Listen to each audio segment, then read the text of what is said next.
Tonight on WVUA News at 6.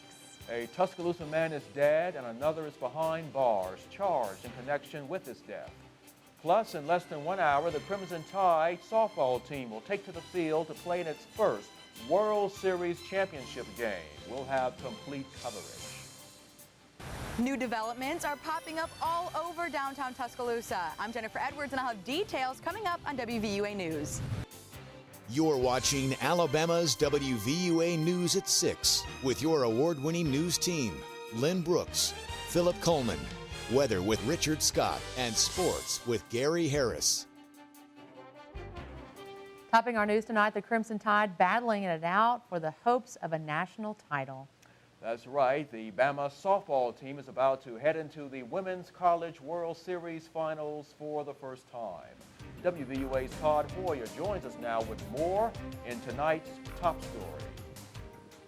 That's right, Lynn and Philip. The Tide will face off against Oklahoma tonight in the first game of a best-of-3 series. Now, the Tide knocked off Cal Sunday to advance to the championship round. The Sooners took out Arizona State. Both teams have a lot in common: great hitting, tremendous pitching, and solid defense. Not to mention, their school colors are similar, something Pat Murphy found out when the two schools met in football a few years back. I remember coming up here for the football game, and everybody we passed, I almost said Roll Tide to, because when I saw the M.A. and I thought it was Alabama and it was Oklahoma, and most of them said Roll Tide back to me, so they're nice people too. Now, interesting enough, while it's technically considered a neutral site, Hall of Fame Stadium is in Oklahoma City, so in reality, the Tide is not going to have the home field advantage. Later in Home Team Sports, I'll talk more about the Sooners and what it's going to take to beat them. Lynn and Philip, back to you.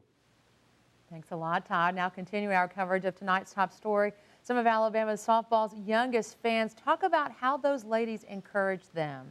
And tourism leaders weigh in on how all these championships are impacting the growth of the city of Tuscaloosa. WVUA's Lindsay Price has those details. Bouncing up and down, heart pounding.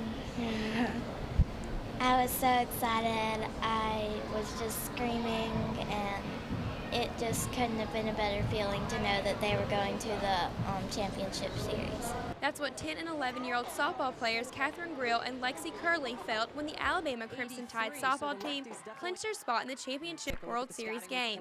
And their coach Donnie Grill says his team loves watching Alabama play. If we're not playing a game ourselves, then we're here for every game. So every once in a while we have to be out of town when we're playing ball, but we're listening on the radio or we're following them on TV when we're out of town. But we probably go to 75% of the games, and if we miss it, it's because we have to be somewhere else. Grill and Curley say the Alabama softball girls give them a goal they want to accomplish. It makes me want to be just like them, and we all look up to them, so. Well, it would be amazing to just get to play on a college field. And with all the attention athletics are bringing to the city of Tuscaloosa, Jessica White with Tourism and Sports Commission says their motto is stay another day. For Tuscaloosa and just, experience the community because we have so much to offer. White says it's not only the University of Alabama championships that are drawing people to Tuscaloosa. It's really impacting the growth, I feel like, downtown, of course, with the amphitheater and the concert series going on, just really all over. Grill and Curley will get another chance to cheer on their favorite players when they arrive at the College World Series championship game in Oklahoma. In Tuscaloosa, Lindsay Price. WVUA News. And the Crimson Tide softball team will take to the field tonight at 7 for the first game in the Women's College World Series Championship. On your Home Team Crime Watch tonight, a Tuscaloosa man arrested in connection with murder. Police say it happened around 11 o'clock last night in the 700 block of 31st Avenue.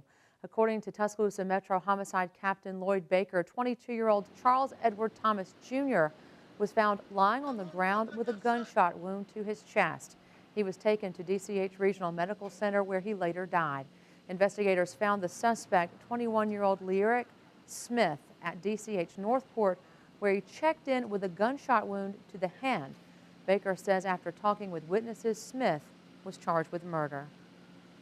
WVUA is covering Hale County, where a manhunt is over for an escaped convict.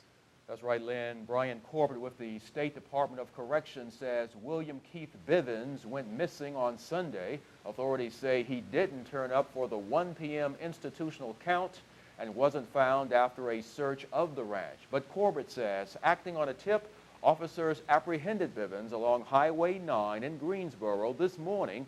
Corbett says Bivens is serving a 33-year sentence for a robbery that occurred in Houston County. WVUA is covering Lowndes County, where the search is on for 2 missing children. The Alabama Department of Public Safety says Jordan and Taylor DeGerinet were last seen in Hope Hall on Sunday. Jordan was wearing a black shirt and shorts. Taylor was wearing a blue and white jumpsuit. The twins were in the company of this man, Jack Mack Girdner. Officials say Girdner's white Mercedes is also missing. If you have information, you're asked to call the Lowndes County Sheriff's Office 334-548-2151. After a stormy start to your work week, can we expect more storms this week? Let's go ahead and check in now with Chief Meteorologist Richard Scott. Hi, Richard.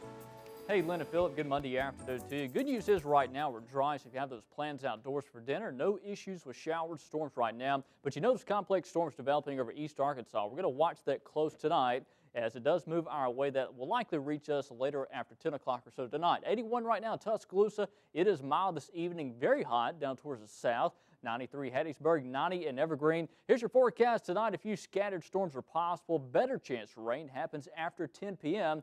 But how long is the rain chance going to stick around? And what about the risk of severe weather? Your forecast is coming up. From retail to residential, new developments are popping up all over downtown Tuscaloosa.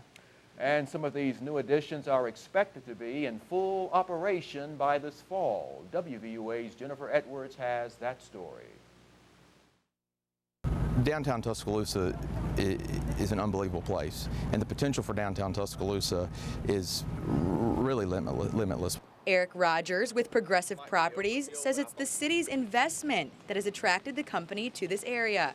With the university, the river, the courthouse, the amphitheater, the redevelopment of the Riverwalk, the list goes on and on. And to see a true partnership between public investment and private investment is really the way it should work. Progressive Properties is taking part in many projects in the downtown area, like Jim and Nick's, the 5 townhomes under construction next door, and the Boulevard Lofts off of University Boulevard. According to Rogers, the residential facilities will be home to 200 people in the downtown area. John McConnell with the City of Tuscaloosa says retail will continue to follow the residential property. All of this is generating a lot of excitement and giving the private sector the certainty to invest their dollars down here. The more people you have living down here, the more dollars that can be spent in the retail outlets. According to Sweet Cece's frozen yogurt and treats owner Daniel Banco, he says he chose this location because of the new downtown development.